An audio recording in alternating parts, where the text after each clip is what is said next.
नमस्कार, one India Hindi में आपका स्वागत है। मैं हूं आपके साथ मृदुल चंदेल। विदेश मंत्रालय ने एक हलफनामे के जरिए डोमिनिका कोर्ट को बताया कि मेहुल चोकसी अब भी एक भारतीय नागरिक है। नागरिकता सरेंडर करने के उसके अनुरोध को सरकार ने खारिज कर दिया था। उसके घोषणा पत्र में कई सारी कमियां थी, जिसकी वजह से ये अनुरोध खारिज हुआ था।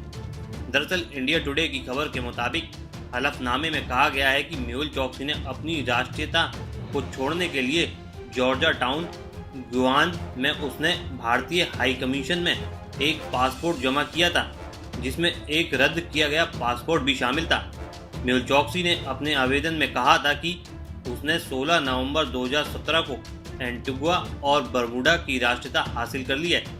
इसी तारीख में उसने एंटीगुआ और बरमूडा पासपोर्ट नंबर AB007713 हासिल कर लिया है।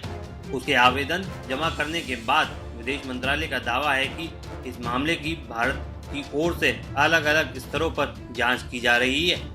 बता दें, भारत की ओर से पेश किए गए हलफनामे में कहा गया है कि मेहुल चोकसी के दस्तावेजों में अलग अलग स्तर पर कई कमियां पाई गई थी। मेहुल चोकसी भारत का आर्थिक भगोड़ा है।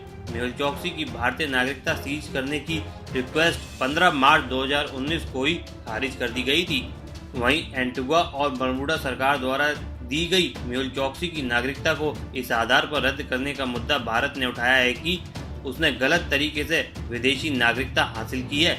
भारतीय एजेंसियां उसे तलाश रही हैं। वो भारत में आर्थिक अपराध करके फरार हुआ है।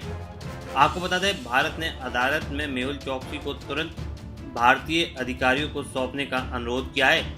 अगर ये हलफनामा कोर्ट स्वीकार कर लेती है तो मेहुल चोकसी के प्रत्यार्पण के लिए भारत की ओर से वरिष्ठ वकील हरीश साल्वे पेश हो सकते हैं। दूसरी तरफ मेहुल चोकसी ने डोमिनिका कोर्ट से कहा है कि वो एंटीगुआ का नागरिक है, उसे एंटीगुआ वापस भेज दिया जाना चाहिए। इस खबर फिलहाल इतना ही। बने रहिए वन इंडिया हिंदी के साथ।